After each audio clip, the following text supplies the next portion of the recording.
All right, we are now recorded on the cloud. Until now, we've spoken about Kadesh, how to make Kiddush, which wine to use, who has to say Kiddush, who has to answer to Kiddush, the fact that Amen, answering to the Kiddush, if you said Shechianu by lighting candles, is not considered a hefsek. We also spoke about leaning, and you lean to the left side because of two reasons. One, a practical one, because you're eating with your right hand, and the other one, because of a safety issue, because we don't want the food to go down the windpipe instead of the food pipe, as the Gemara uses the terminology, Shemiyaktim kana leveshet, that the food shouldn't go down the trachea rather than the esophagus, and so we lean to the left side. And we said that somebody who's a lefty can lean to the right. If they can lean to the left, it's better, but they can lean to the right. So now we go to the next step in the Seder. And the next step in the Seder is urachatz. You have to wash your hands. We're washing, but not for bread. We're washing for the next step in the Seder, which is the karpas. We're going to be washing for the vegetable. We'll discuss the karpas too tonight if we have a chance, but we're starting with urachatz. Why do you have to wash your hands when you're eating a vegetable? So this is based on a statement in the Gemara in Pesachim. Gemara in Pesachim on Daf Kuf Tezvav quotes and says, Amar Rebbe Elazar, Amar Rebbe Oshia. Rebbe Elazar says in the name of Rebbe Oshia, Kol davar shetibulo b'mashke. Anything that is dipped into a liquid, sarech netilas yodayim, needs netilas yodayim. Now we have to understand that this rule was made at the time of the Gemara for the very simple reason that the Rabbanan made a gezerah, which we just recently learned in the Daf Yomi, that yodayim shnios hein, the hands are a second level of tumah. Now, normally a second level of tumah will not have any bearing on anything you eat, because food that you eat, if you touch it, is going to be one step below you. If you're a second level of tumah, then the food you touch is going to become a third level of tumah. And there is no third level of tumah. There's no third level of impurity by food. However, there is a third level of impurity when it comes to truma. And so in the time of the Beis HaMikdash, when truma was available, people were told to always wash before they eat anything that's a food dipped in liquid, because the rabbis made a decree that if you touch food with your hands that are sheni l'tumah, it will make truma into a third level of tumah. So they wanted to avoid that happening, and so they told you wash netilas yodayim. If you wash netilas yodayim, your hands are taken away from being a second level of tumah. So just to very quickly review, it's all dependent upon what used to happen in the time of the Beis HaMikdash, that the hands could make something tameh. Today we don't have truma. In fact, today we have a much greater level of tumah, of impurity, because every one of us is still in the category of a tameh mace, even if we were never at a funeral in our lives, but everyone else is tameh mace, and we touched other people, although now we're not touching anybody, hopefully, and we'll keep away from that. But at the same time, everybody is tameh today. So why do we wash today? It's true.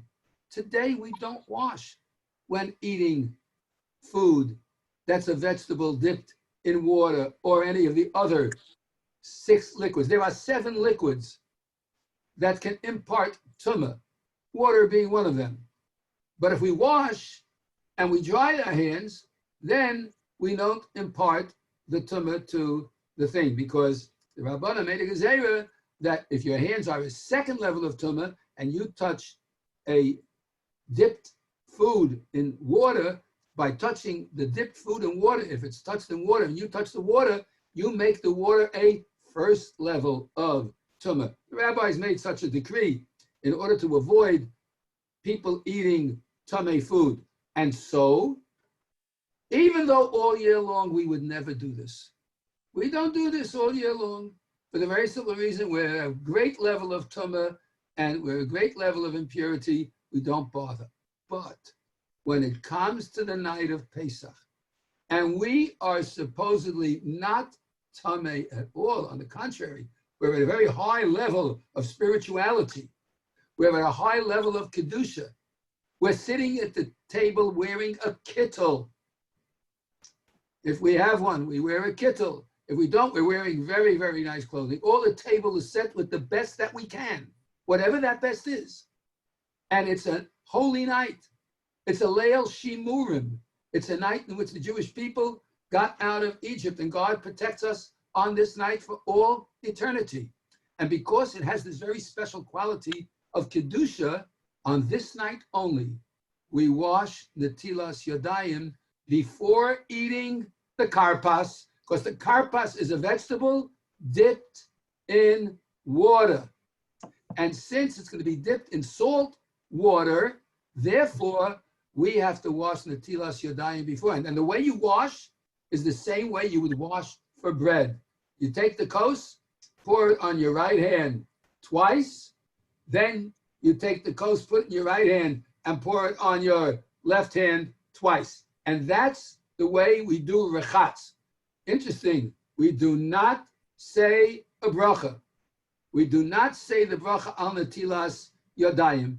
That's because there is a discussion in the Gemara amongst the Rishonim, Tosfos specifically, who brings down that maybe we shouldn't wash today. So because there are some opinions that say we do, and some opinions that say we don't, we do wash, but we don't say a bracha. Rabbi Hershel Shechter Shlita tells a very interesting story that a fellow had his art school Mauser in front of him, and he read the instructions, and in the instructions for the rechatz, it said, you wash, but you don't say al netilas yadayim. So what did he do? He washed, and he said, Baruch atah Hashem Elokeinu melech haolam, asher kedushaну b'mitzvot tzivanu. And he stopped, because the art scroll said, you don't say al netilas yadayim. So instead of realizing that what the art scroll was saying is that you don't say the bracha at all, he stopped after asher kedushanu b'mitzvot tzivanu. That's it. It didn't say al netilas yadayim. You don't say any bracha. You don't say a bracha at all. The question is, who has to wash? Does only the one who's leading the Seder wash, or does everyone wash?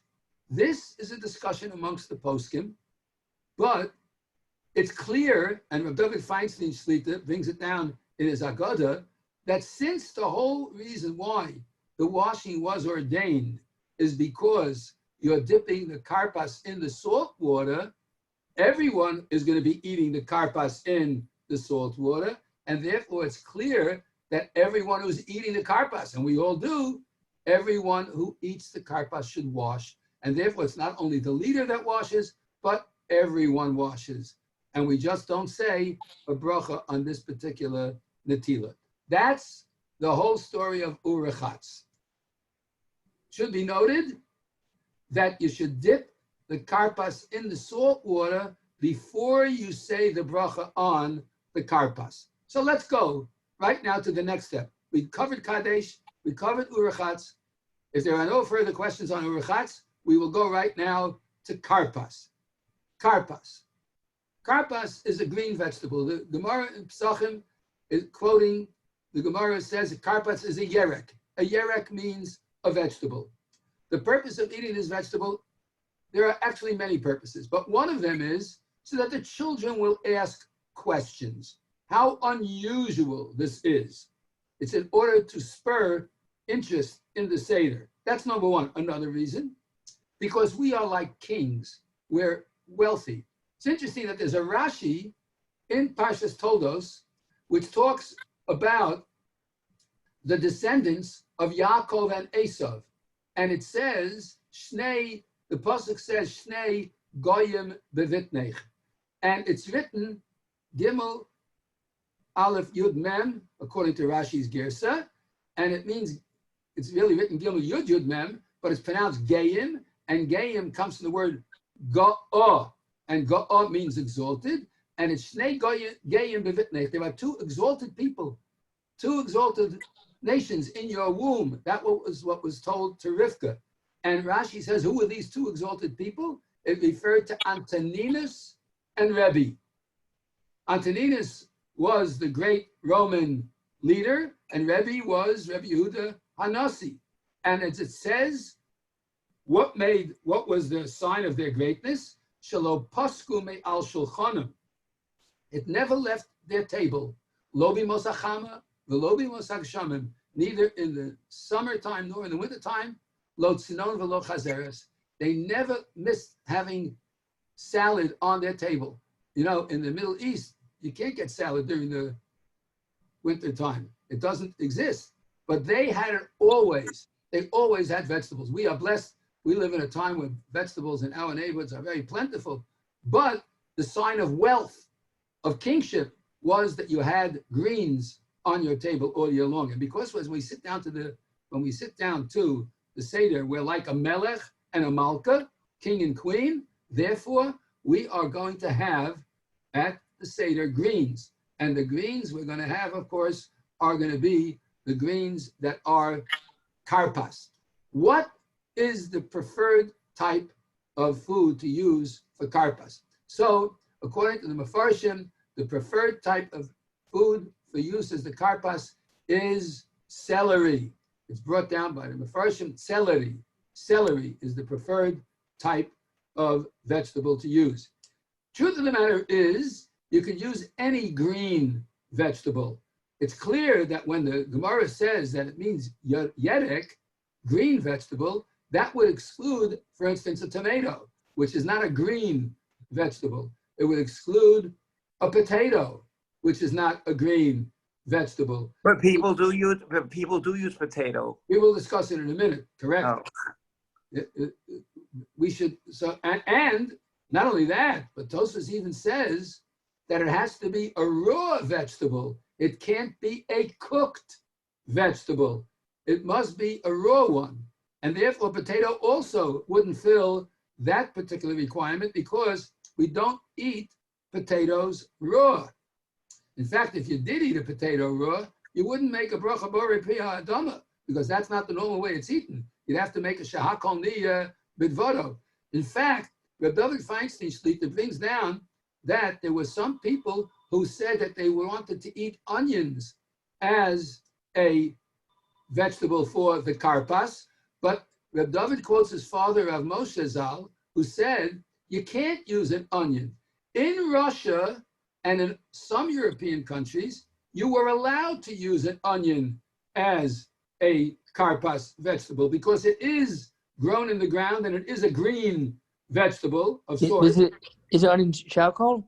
But because we in our communities do not eat onions raw, we only eat onions cooked.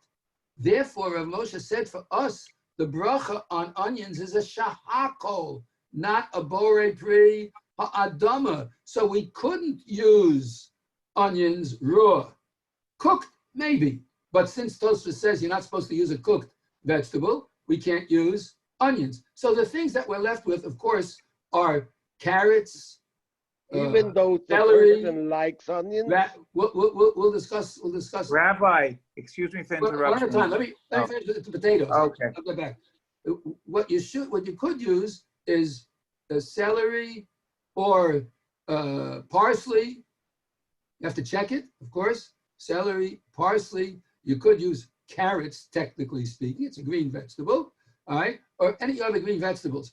There is a famous statement by Harav Pinchas Mordechai Teitz Zal, who in his community said that people should use bananas. And the reason he did that was because he wanted to teach everybody that a banana is not a borei pri ha'etz, but a banana is a borei pri ha'adama. But we don't use generally bananas. We don't use watermelon either, even though it's a borei pri ha'adama. We don't use strawberries, which is the only berry that is a borei pri ha'adama. What we should use is parsley or celery. Those are the preferred things to use for karpas. Number one, because they grow from the ground and they're green. Number two, because they're not cooked. Why potatoes? So many people use potatoes. Why is that? The obvious answer is because many of our ancestors came from deep in Europe, in Russia, and greens were not available. Potatoes were readily available, and it is a borei pri ha'adama. Therefore, they would dip with a borei pri ha'adama into salt water, and they would eat that as karpas. Are there any questions now about what you can use for Yes, the yes, karpas? Yes. yes. You say that when it comes to potato, it should be a cooked potato. It has to be, because you can't eat But it. it has to be, yeah, right.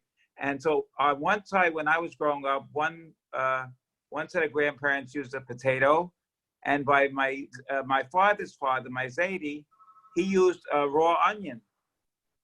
If he was used to eating raw onions all the time, for him, that bracha would be a borei pri adama. But for us, it is not considered a borei pri adama. The truth of the matter is, even if you like raw onions today, you should not use it, because batla daito etzel kol adam, your opinion is nullified by the overwhelming majority of people who would not eat a raw onion today, and consequently stick to the celery or to the parsley.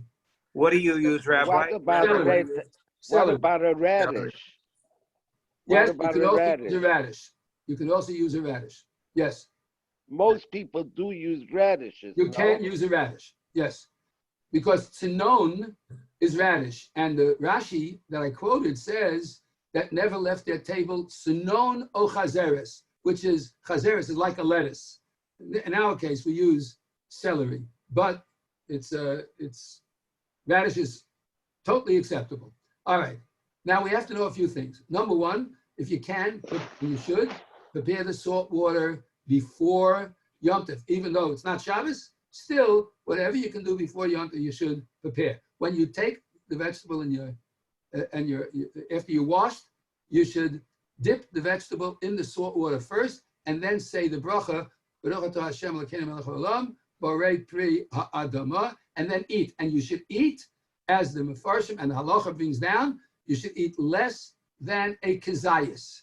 You should eat less than a measure. The truth of the matter is we may be very hungry, but still we should eat less than a kazayas. And we have to do the best we can to have in mind that when we're eating that vegetable, we're keeping in mind the moror. Now there is a machlokas between the Rashbam and Tosfos.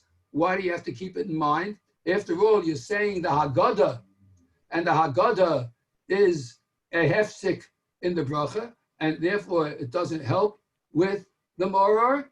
But along comes the Mefarshim, the Rashbam, and he says, but it is part of the meal, because since Chazal told us that we have to eat the karpas after the matzah, we have to eat the moror after the matzah, and we know it's on the table for the specific reason of eating the moror after the matzah. Therefore, even though normally the moror would not require a bracha, and air also wouldn't require one because it's part of the meal, nevertheless, because there are some who say that the Haggadah is a hefsek between the borei pri adama, we cover it with the bracha of ha-motzi. But those who say that it's not a hefsek, because you know it's coming, so if you have in mind that when you make the bracha borei pri adama on the karpas, you keep in mind the moror, it obviates the blessing from the bracha on moror. We have a general rule that when you wash netilas yadayim, it covers all the foods eaten normally with bread, but it doesn't cover foods that are not part of the meal. For instance, if you would drink wine in the middle of a meal, it's not covered by the motzi lechem min haaretz. If you're going to have a raw fruit for dessert, like a piece of watermelon or an apple, you're going to have to say another bracha on the fruit because the fruit is not covered by the motzi. Beginning of the meal of this. Beginning of the meal of this, right? The beginning of the meal. At any time in the meal, if you're eating a raw fruit, Oh, raw fruit salad. even a fruit salad, The beginning of the meal, like appetizer. even as an appetizer, a fruit salad is not covered by the That's what motzi. Moshe said, the beginning of the What meal. Moshe recommends that you do is that you take a piece of the Right, motzi, and while you're eating the motzi, you also Right.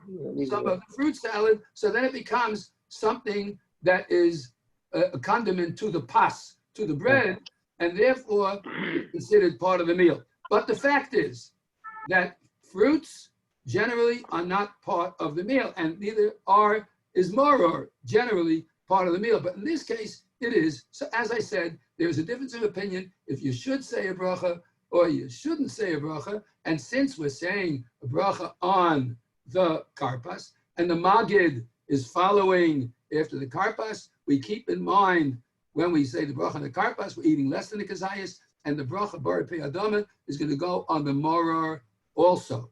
Should be noted. Rebbe, is it true that also another reason we don't make a bracha on the Mara is because it's sharp? Something that is sharp or whatever, you wouldn't make. You can make a bracha.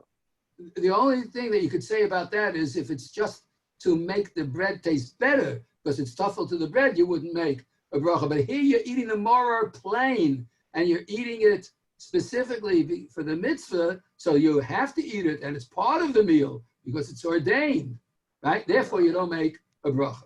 Now, there is a discussion amongst the poskim about when you eat the karpas, do you lean or not? It's a machlokas. There are some who say you do, and some who say you don't. Reb David Feinstein, in his Haggadah Paskins, the way the others do, that we do lean when we say when we eat the karpas, we lean to the left because, as we said, the karpas is a sign of wealth and a sign of royalty, and consequently we lean to the left when we eat the karpas. So now we halachically covered the kadesh, the rechatz, and the karpas. Mi'etz Hashem, the next time we discuss the halacha, we'll get to the yachitz. We now go to the Haggadah itself. We already discussed at the beginning of the last session the question of ha lachma anya or keha lachma anya. This is the poor man's bread that our forefathers ate in the land of Egypt. And there's a lot to be said about why it says that they ate in the land of Egypt, when after all, the reason we eat the matzah is because of when they came out of Egypt, not when they were necessarily in Egypt. We'll leave that for when we get to the matzah concept towards the end of the Haggadah. Let's go to the next lines. If you have your Haggadah with you, follow along. The next line says the following: Kol dichfin yesei v'yechol. All who want, let him come and eat. Kol ditzrich, anyone who needs, yesei v'yifsach. Let him come and partake of the Karban Pesach. Now, normally, this phrase is said, as it will be this year, when we're in the house. But if you're making a statement and you're saying, Kol dichfin, whoever wants, let him come and eat. Whoever needs, let him come and partake of the Karban Pesach. Why are you saying this at the Seder table when you've already left shul, where there's no one to invite, where you can't possibly have a guest because there's no one to invite? And I'm not talking about where we're in, like today, unfortunately, in quarantine. It's going to be a real challenge for a lot of people, including myself. We always are so blessed with wonderful guests at the Seder, and this year we don't have any guests. We can't. In our family, there's my grandchildren and great-grandchildren are making a joke, who's going to say the Manishtana? And when we tell them Bobby is going to say the Manishtana, they're all laughing. What? She's a Bobby. How could she say the Manishtana? But that's it. So we're going to be alone, and many people are going to be also alone. going to steal Dafi Kailim. They asked that question too, Rebbe, you should know. And they want to know what she's going to ask for her gift. Yeah, okay. Anyway, let's get back. So we're saying whoever wants, let him come and eat. Why do we say that when we're sitting at the Seder table? Shouldn't we say that in shul? So there are many Mefarshim who say, yes, of course, you should say that in shul. You should say that to other people before Yom Tov and invite them. Only it's part of the Haggadah at the beginning. That's the simple explanation. But there is a very interesting explanation by a parish known as the Chesed of Roham. He was a Talmud of the Maggid of Dubno. And he has a fabulous explanation of this particular sentence. Let's analyze it. It says, Kol dichfin, whoever wants, yesei v'yechol, let him come and eat. Kol ditzrich, notice, doesn't say whoever wants here. It says Kol ditzrich, whoever needs, yesei v'yifsach, let him come and partake of the Korban Pesach. So we're going to answer a few questions with this. Number one, why doesn't he say this in shul? Why does he say it at home? And even if he did say it in shul, why is it repeating it this way? And secondly, why is there a difference between whoever wants, let him come and eat, and whoever needs, let him come and participate and partake of the Korban Pesach? Why doesn't it say whoever wants, let him come and eat of the Korban Pesach? Whoever needs, let him come and eat. Why does it say it this way? So the Chesed L'Avram explains that there's a halachic imperative which is causing the difference in these statements. The din is that the Korban Pesach, which we do have a remembrance of the Korban Pesach at the Seder. The remembrance of the Korban Pesach and the eating of the Korban Pesach by us is the eating of the Afikoman. The Afikoman represents the Korban Pesach. We don't have a Korban Pesach today, but we do have matzah, and matzah was eaten together with the Korban Pesach. So the eating of the Afikoman is a fulfillment of the mitzvah of eating the Korban Pesach. Now, why is the Afikoman the fulfillment of eating the Korban Pesach? Because, as the Gemara points out, since the Pasuk says that we're supposed to eat the Korban Pesach al hasova, the Gemara says you have to eat the Korban Pesach al hasova. You have to eat the Korban Pesach when you're fully satisfied, when you've already eaten. What is the reason why you have to eat the Korban Pesach after you're fully eaten and satisfied? So if you go back, you'll see in the introduction to Parshas Achodesh, in the laning, it says, the etzem lo tishberu vo. You cannot break a bone of the Korban Pesach.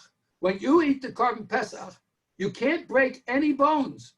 It has to be a full eating without breaking the bones of the meat that you're eating. You're eating lamb or goat, a delicacy, roasted in an open pit, lamb chops, rack of lamb, and it's delicious. And if you're going to be hungry, when you eat it, you get yourself a nice little lamb chop over there, and you give a bite into it, and you're hungry, you could easily snap the bone. And the din is you're not allowed to break the bone of the Korban Pesach. Why is that? Rav Shamshon Raphael Hirsch so beautifully explains that the Korban Pesach represents our freedom. And since the Korban Pesach represents our freedom was whole. It was complete. It wasn't a piece of freedom. It wasn't a broken freedom. It was a complete whole freedom. And therefore, the etzem, a bone, lo sishberubo, you cannot break a bone of the Korban Pesach because the freedom of the Jewish people was complete, given by Hashem, and you can't break any bones. Now, if a person is hungry and he bites into it, he's going to break the bone. But if a person is having the Korban Pesach for dessert, if he's eating it, the last food that he eats that night is going to be the Korban Pesach, then he's going to eat a meal beforehand. He's going to have something besides lamb as the meal, the Shulchan Aruch. He's going to have perhaps some chicken, or perhaps he'll have some other meat, or he'll have fruits and vegetables, or he'll have other foods that he likes, whatever it is that he likes, and then to top off the meal, he's going to eat the Karban Pesach.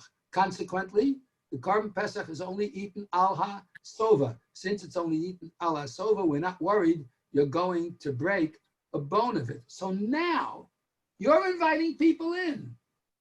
What kind of people are going to come in? Perhaps the person who's coming in is not yet satisfied. He hasn't eaten all day. Maybe he fasted because he's a Bechor and he hasn't eaten all day. So I can't say to him, would you like a piece of Karban Pesach? I can't do that because he's so hungry. If I give him a piece of Karban Pesach, he may break the bone. So I say to him, Kol dichvin, whoever wants to eat in order to be able to later partake of the Karban Pesach, Yesei v'yechol. Let him come in and eat. And by the way, I could be talking to the people sitting at my table. It could be that the people who are sitting at my table are hungry. And if they are, before they can eat the Karban Pesach, they must partake of something else. So therefore I say, Kol dichvin yesei v'yechol. Whoever wants, let him come and eat. Kol ditzrich.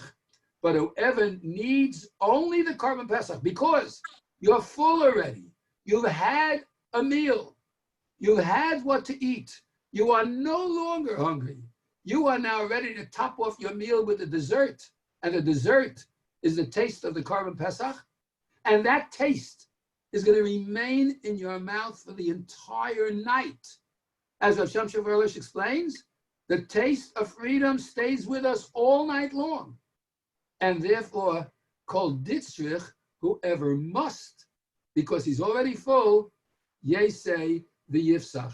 Let him come and partake of the Karban Pesach. So the Chesed Avram so beautifully answers it. I'm talking to the people of my household. Kol dichvin, whoever wants, because he's hungry, Yesei v'yechol. Let him come and eat so that he can then partake of the Karban Pesach after he's finished eating.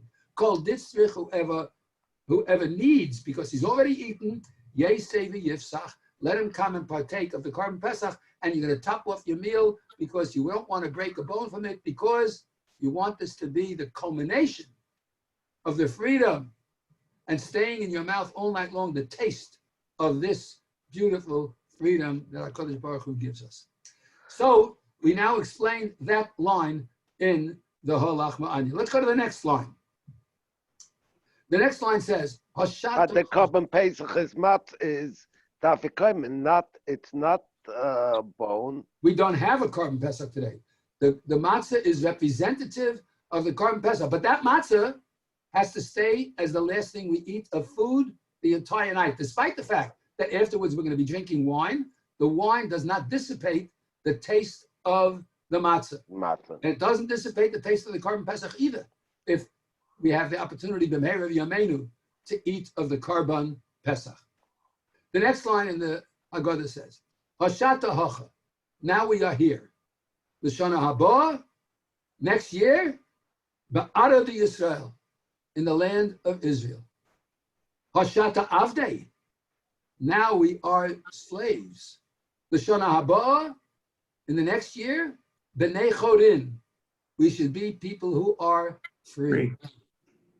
The Mefarshim, the Kolbo, and others point out that the only words in this paragraph that are not in Aramaic, all the other words are in Aramaic. Holachma anya is the poor man's bread. Diacholu avasana, that our forefathers ate. Ba'ara de Mitzrayim, in the land of Egypt. Kol dichvin, whoever wants. Yesei v'yechol, let him come and eat. Kol ditzrich, whoever needs. Yesei v'yifsach, let him come and partake of the Karban Pesach. Hashata, ocha. L'shana haba ba'ara d'Yisrael. L'shana haba is in Hebrew. It doesn't say l'shata. It says l'shana. L'shana haba ba'ara d'Yisrael. Hashata avdei. Now we're slaves. L'shana haba b'nei chorin. The two words that are in Hebrew are l'shana haba. Why is that? So the Kolbo gives a very interesting answer, and he says as follows: it was the custom to invite many people to the Seder. It's still that way to this day. We invite many people. And we even have at times, if we're very important people, at times we will even have officers of the government coming to a Seder. They want to experience what is this business that the Jews do. Isn't it interesting to note that Jews who are almost totally estranged from the Torah, even those who have strayed very, very far away and have very little observance, as long as they still consider themselves Jews, they're going to make some sort of Pesach Seder. Even if they're going to have chametz at the Seder. But they want to make some sort of Pesach Seder. And so it was a custom that even non-Jews at times were invited to the Seder, and especially when it came to Jews who were helping the Hamonam by being in touch with the government and doing hishtadlus, trying to help when decrees of evil were promulgated against the Jewish people, to soften the decrees and to remove them. And they had friends in high places. And so they would invite even government officials.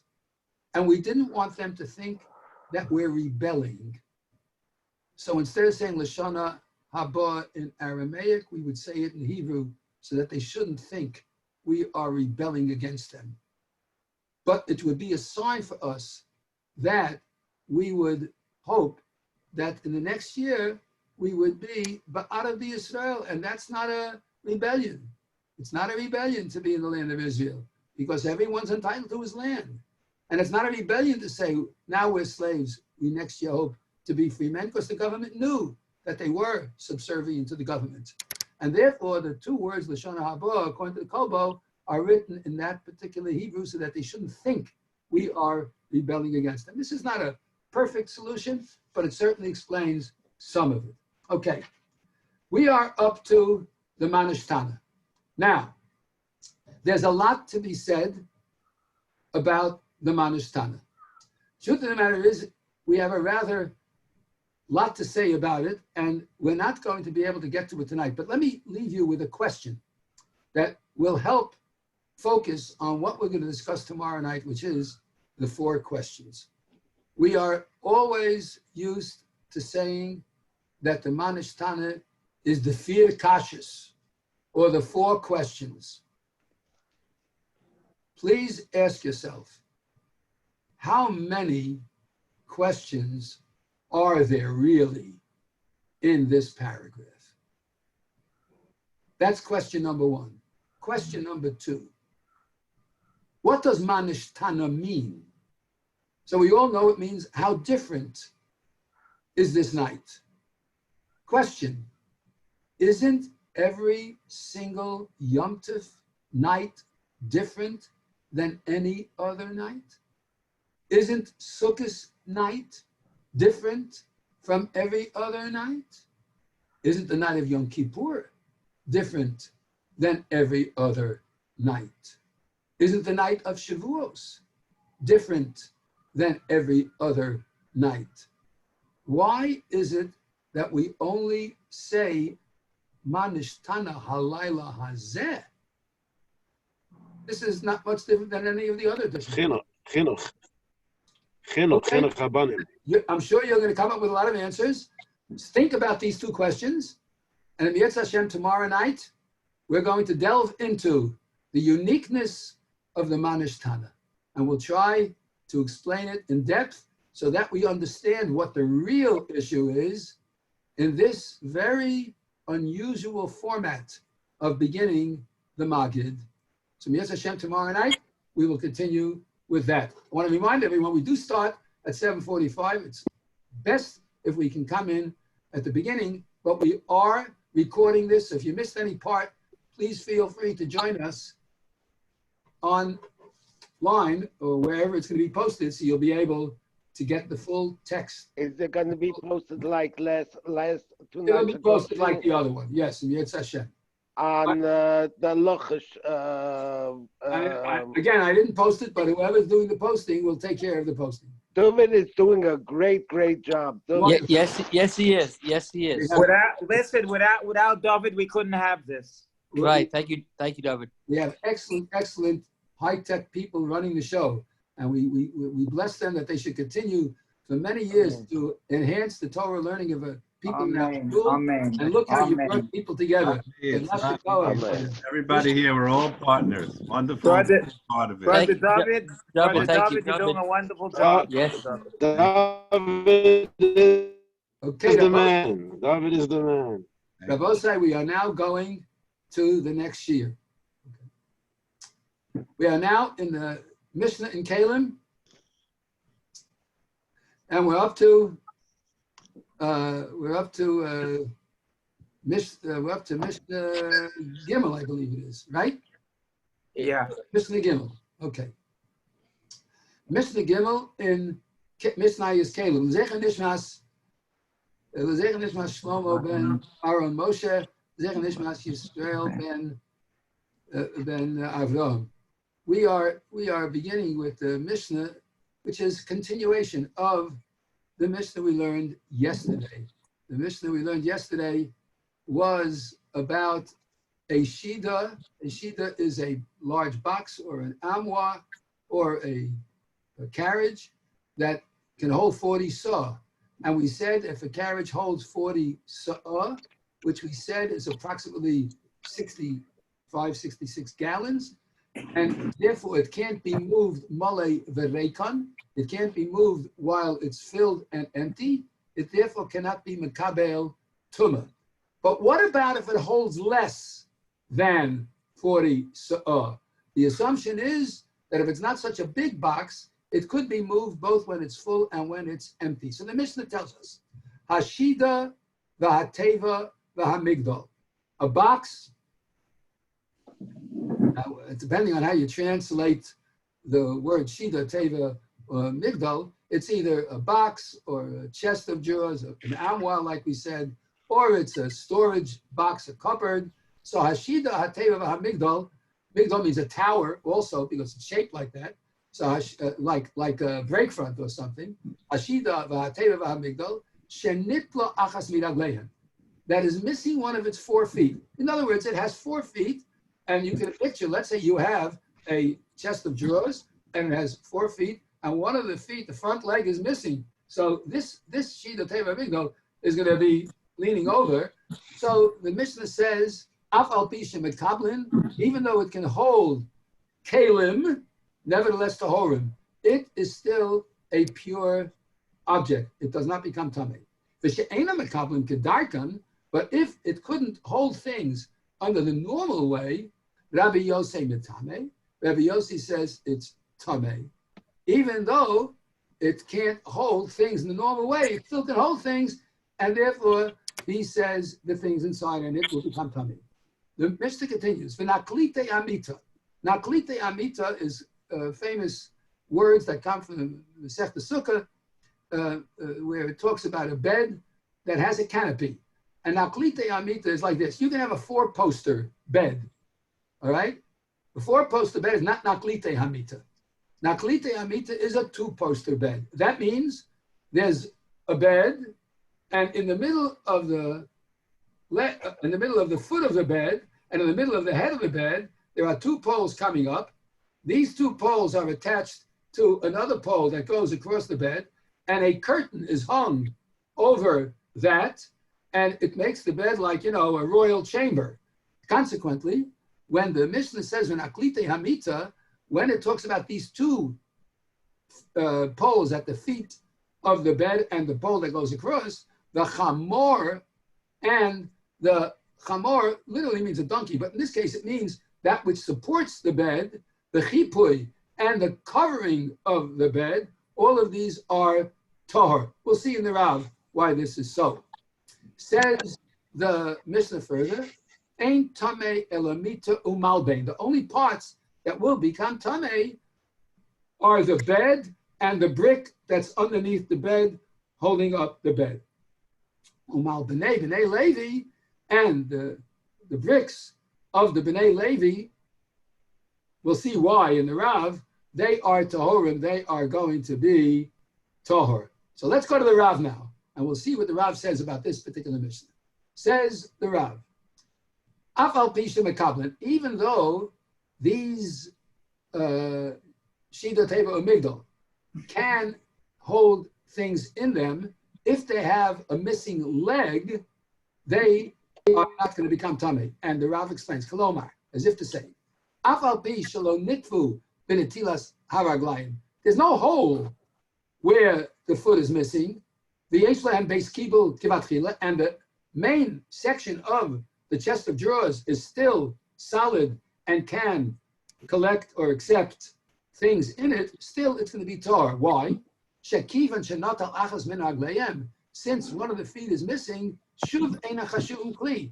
People don't consider it a worthwhile kli. You're not going to go to a store and buy, oh yeah, give me the chest of drawers that's missing a leg. You're not going to buy it. You're not considering it a kli. You won't use it. And consequently, because they won't accept Kailim inside in the normal way. They're leaning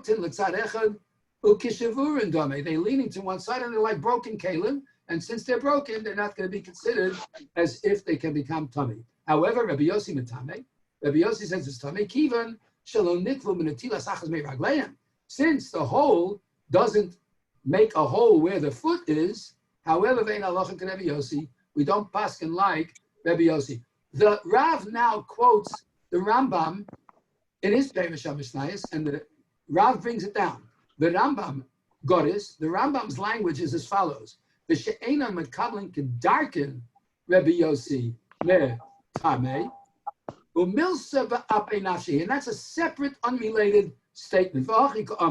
Here's what the Mishnah meant to say according to the Rambam. Shida teva umigdal she'ena mekabling arboim sa. If you have a shida teva umigdal, a box, a chest of drawers, or an amwa that can't hold 40 saw, kishein yoshin kedarkan, when they are normally sitting, the imatinosan mekablim abram saw. But if you lean them over, then they could hold 40 saw. Rabbi Yossi metama kivin she'in mekablim kedarkan. Rabbi Yossi says they are still going to be tamei even though they're only mekabel kedarkan and they can hold 40 saw. And the Chum say no. Since they can accept 40 saw under any circumstances, even if it's leading over, it's as if they hold 40 saw and they are Torah. So Rabbi Yossi says the reason that they are going to be Tameh is because the only reason they can hold 40 saw is in a non-usual fashion. And if it's a non-usual fashion, they don't consider it a kli that is attached to the ground. Next, the Mishnah says in Aklite Hamita. What is that? Says the Rav. Shnei amudim, 2 poles, achas mirashosa, one by the head, Hamita, v'achas b'margaloseha, and one by the feet of the Mita, umasimin makel mizelozeh, and you put a stick from this pole to this pole, umashlichan olav sadin, and you pour over it a sheet, v'nasa ohel, and it becomes a tent, like a fancy bed with a tent. V'chamor, what's a chamor? Chamor is tachas, you have to get to the bottom of this, tachas malbein amita, underneath the brick that holds up the bed. Malbein literally means, from the word leveinim, stones. The stone that holds up the bed, tachas malbein amita, masimin eitz cholul, they put a hollow wood, shah malbein munach olav, that the brick is resting on it, v'nikra chamor, and it's called a chamor. David, if you can raise it up a little bit so we can read the last line. And it's called a chamor, okay? And the chamor is this particular part of the thank you, Yeshkoach, this particular part that supports the brick. Now, the first should point out that the first Yisrael brings down that the reason this is called the chamor and the brick rests on it is because if it would rest on the ground would be damp. If the ground is damp, it's going to make the bed damp. So they put a piece of wood that has hollow, so all the dampness will go into the hollow of the wood, and it won't damage the bed. So he says, the chipui means, any ornamentation that you stick onto the wood of the bed, like you'll put a piece of silver, or you'll cover it over with shiny brass or copper, those things also to horim, because to have a matris hamishamesh la'etz, because that metal is just there for the purpose of serving the wood and doesn't become tamei. Malbein, what's the malbein? Luchos chalulim, they are hollow wood, that you put underneath the legs of the bed, shalo yirkevu, that they shouldn't become fafoiled in Yiddish, that they shouldn't rot. Shalo yirkevu milachluchas hakarka, that they shouldn't rot from the dampness of the ground. Umitaltalim imamita, and they move together with the bed. Hilkach tameim the kamita dami, because they're considered part of the bed and therefore they can become tamei. Umal b'nei Levi, but the bricks of the b'nei Levi tahorim, and he explains why. Levi sheragilin lalos Yerushalayim. The Leviim had to go do service in Yerushalayim on a constant basis, so they switched off with different families. V'holchem eir leir, and they would go from town to town, city to city. They didn't bring the beds with them. However, they did bring the bricks that the bed would rest on so that they shouldn't be damp on the floor. That's the girsa that we have here. But the girsa that is in many of the Mefarshim is the afilu kivuim bekarei amita. Even if they're solidly attached to the legs of the bed, ho of the sofali batel, since it's going to be batel, lav kamita chashivi, it's not considered part of the bed, and therefore the mal b'nei Levi were always tahor. We now go to the halacha, and tonight we're going to Siman Tov Samech Ches. Now this is something that a lot of people were not aware of. This halacha, it has a certain very great importance, especially once we read the reason behind this halacha, and we're going to see that in Yetz Hashem in the Mishnah Berurah. The Siman Tov Samech Ches begins. Shelo lasos melacha be'erev Pesach achar chatzos. Okay, you're not supposed Where to. is it? Where is it? Where is it? It's on the wall. It's right here. Oh, yeah, yes. Okay, thank you. Shelo lasos melacha be'erev Pesach achar chatzos. This is based on a Gemara at the beginning of the fourth parak of Masechta Pesachim, Mokom Shanagu, where the Gemara begins by saying, Mokom Shanagu shelo lasos melacha ein osin. If you come from a place where they don't do melacha, you're not supposed to do melacha. So it says here, Oseh melacha be'erev Pesach. If someone does melacha, don't translate the word melacha as work. Let's translate the word melacha as creative activity, because that's really what the word melacha means. It doesn't mean work, like Shabbos. On Shabbos, if I have a 100-pound table in my den, and I need to move that 100-pound table into my dining room to fit more guests, lifting that table from the den to the dining room is a big, heavy job, and it's work, but I'm allowed to do it. But if I wanted to carry a toothpick outside, you wouldn't call that work, yet that is forbidden. So melacha doesn't mean work. Melacha means the intelligent use of man's creativity to take two objects and create a third, to make creation. And what did Hashem rest from on Shabbos? He rested from acts of creativity. And so he told us that we should also rest from creativity. And so it says here, now, Mechatzos is midday, based on Shos Manios, about 1 o'clock. Anyone who does malacha from Erev Pesach, on Erev Pesach, from midday and on, Mishamtin also, used to put him in Chayrim. 12:58. Thank you, 12:58, the belly is Kailim. Mishamtin also, they used to put him in Chayrim. Va'afilu lasos bechinam, even to do the malacha for no charge, osir. However, v'yesh mi she'oser afilu al yedei akum. There are those who even forbid malacha to be done for you by a non-Jew. V'yesh mi shematir, but there are those that permit it. V'cheinu aminig, and that is the minig. The Mechaber continues. Bameh dvarim amurim. When are we saying these words? That kisha osem malacha lehishtaker. When you're doing the malacha in order to get pay, schar, o bechinam, or you're doing it for free, v'hu malacha gemura, but it's an actual malacha. It doesn't mean a minor malacha, an actual full malacha. What's that? He gives examples.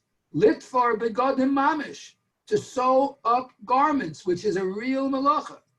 Aval metaken hu kelev liyontav, but you're allowed to fix up what needs to be fixed up for the sake of yontav. V'chein, and also mi shekosei sfarim la'atzmo derech limud. If somebody's writing sfarim in order to know the halacha and remember the chiddush that possibly he came up with, then it's mutter. A little more up, right? Okay? So therefore, then it's going to be mutter. Now, Sif Gimel says, Kodem chatzos, before midday, then it depends. Makom shenagu lasos malacha osim. In a place where there is a minhag to do malacha before midday, you could do it.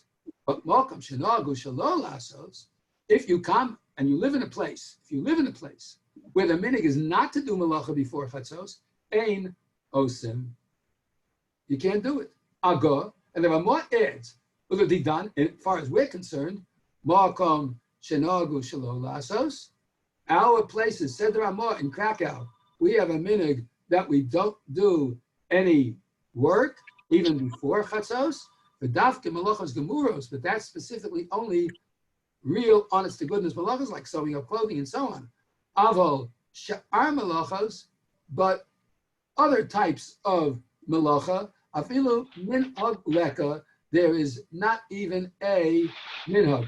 Now, the next sif deals with someone who travels from a place where he has a certain minhag to go to a place where the minhag is not like that. We're going to take a look at it just for a moment because I want to get. But you're allowed to do a malacha if it's concerning yontif, right? They're about to learn the Mishnah Berurah, which will clarify all the Pratei Dinim and the Gedarim of all this in a moment. I just want to learn one little part of the next sif because there is something to be said for this in general. Let's say you come from a place where they do malacha, and you're going to a place where they don't do malacha. Lo yaseh b'yishuv. You can't do malacha in that place. Mepnei hamachlokas, because that's going to cause a separation amongst the Jewish people. It'll cause machlokas. Aval osahu. Vice versa. Aval osahu bedaber v'haholech mimakom. She'ein osem l'makom she. There's something wrong with the gersa over here. It's not the. Midbar. I'm sorry. That's kind of. I'm also midbar, right? But when he's outside, the yishuv and he's in the midbar, then he could do malacha. If you come from a place where they don't do malacha, the makom she'osem where they do malacha, lo yaseh, you shouldn't do it, because there are a lot of people, like the Gemara says, sit and don't do malacha anyway. And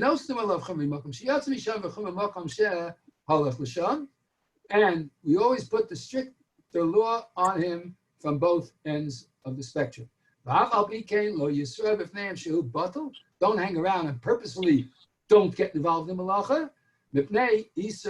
Because of the Isser of La'olam al Yashana Adam Mipnei HaMachlokas. A person should never make such a change that it's going to cause a Machlokas. We'll stop over there just in the meantime.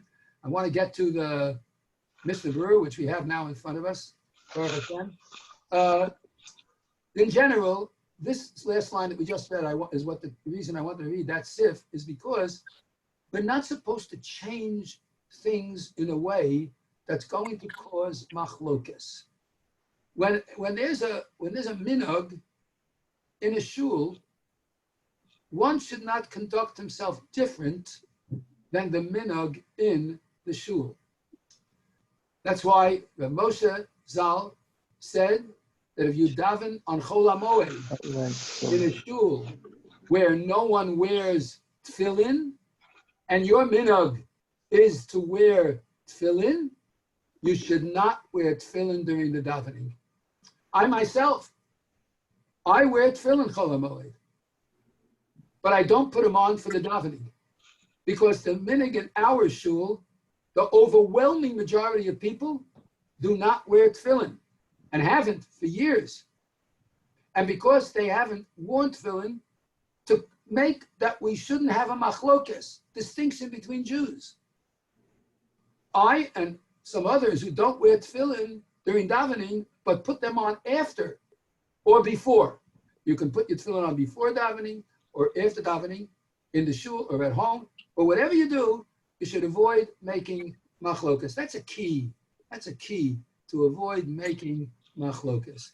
One of the greatest things I felt about Yeshiva, Tveres Yerushalayim, was that there was no machlokas in the yeshiva ever.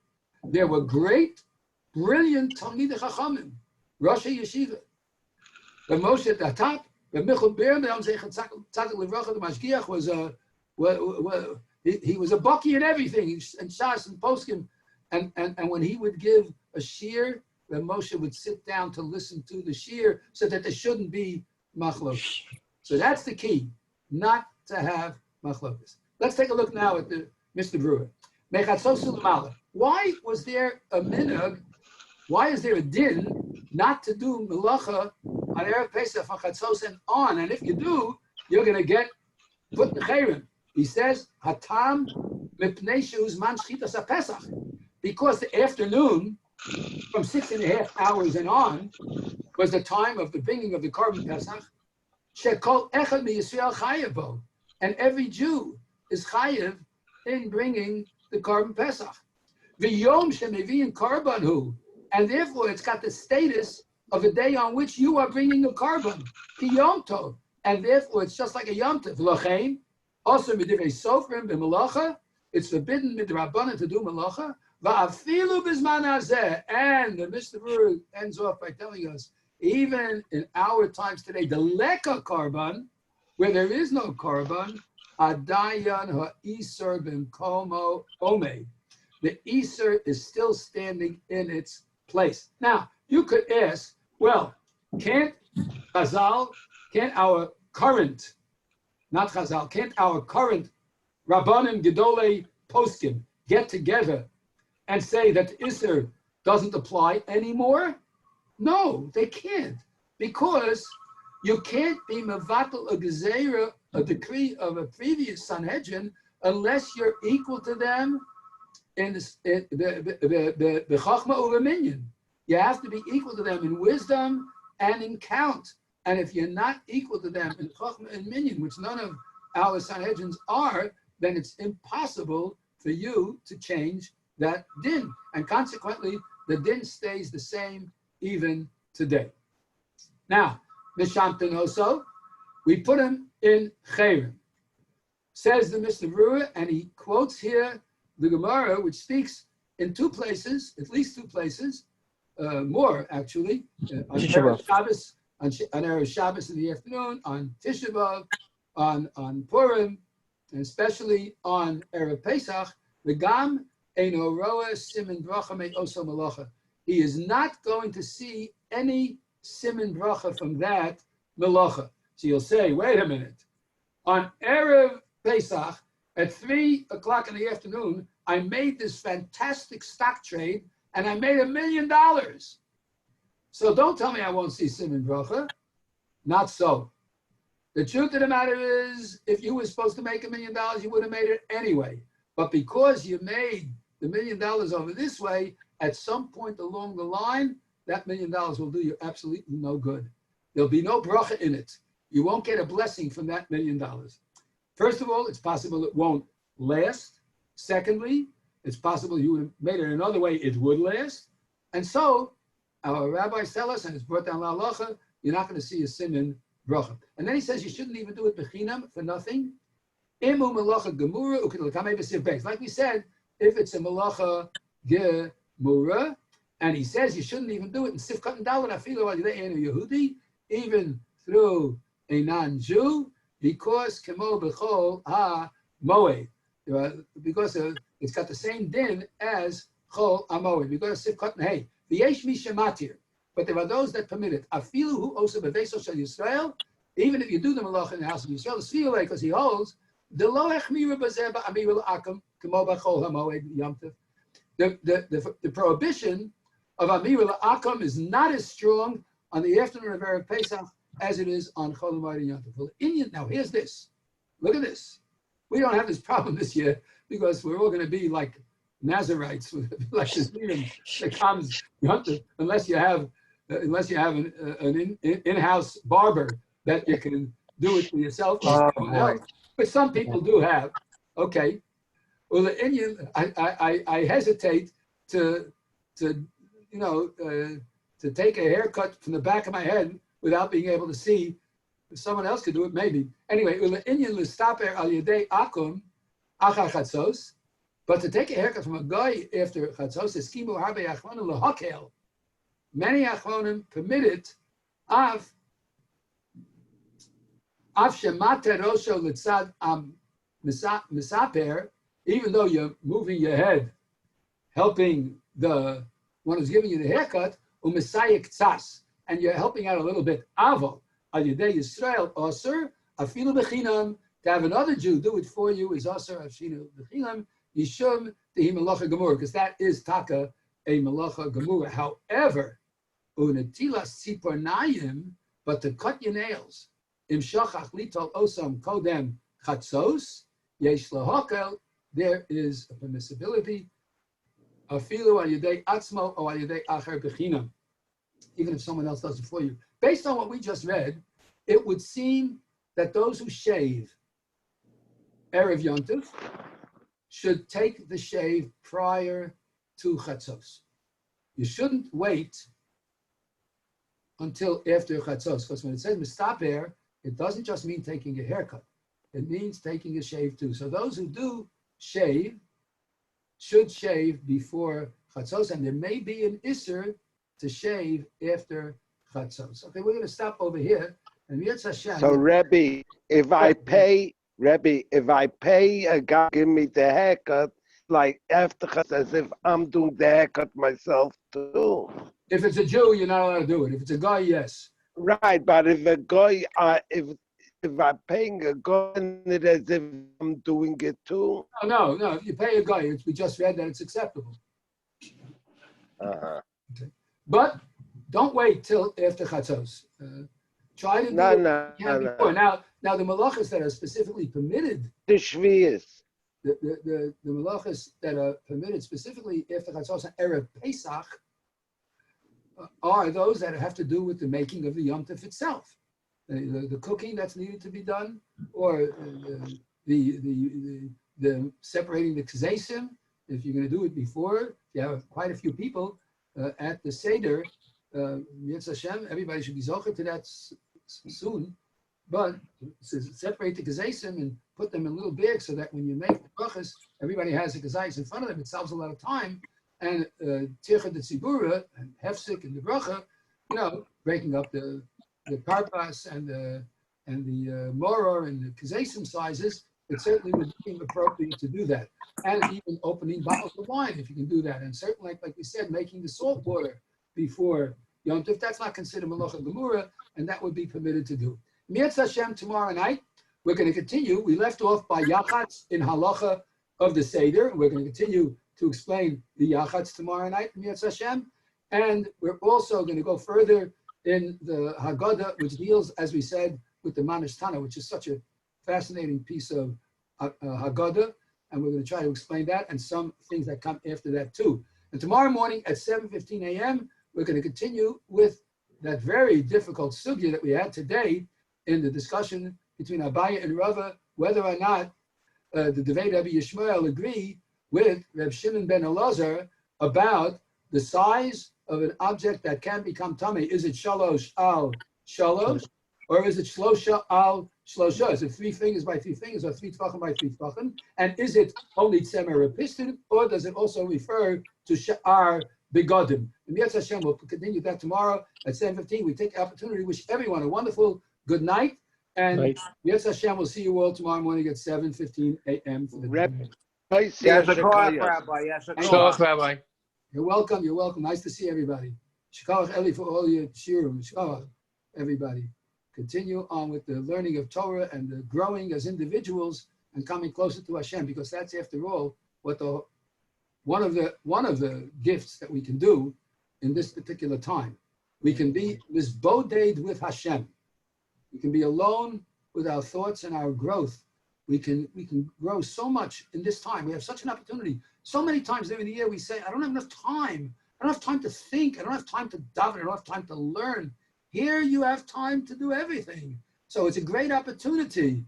I've noticed some things in the davening that I always thought I took for granted, but I found some things that really outstanding in helping the individual growth of a person. So keep trying, keep growing, and also reach out to others that are alone. Let's reach out to others that are alone. Call. If you're going shopping, ask them if they need anything. It's a great chesed. It's a great, wonderful chesed, but just make sure you wash your hands well after touching anything that was touched by anybody else. And keep healthy. This unfortunate Mishagas is not finished yet. It's got a long way to go. Right. Prior predictions are not comfortable. Hashem should help it to go away quickly, but at the same time, we know where we're at. Everybody must try the best they can to keep as healthy as possible. Right. Right? Have a good night, everyone. Good night. Kayach Rebbe. Good night. Shalom, Rabbi. Good night. Good night. Good night. Good night, Bill. Mark, good night. Okay, good night. Good night. Good night, Good night, everyone. Harry. Ellie, I get the nach. Good night. Good night. Ellie, another great job, Ellie. Shkova.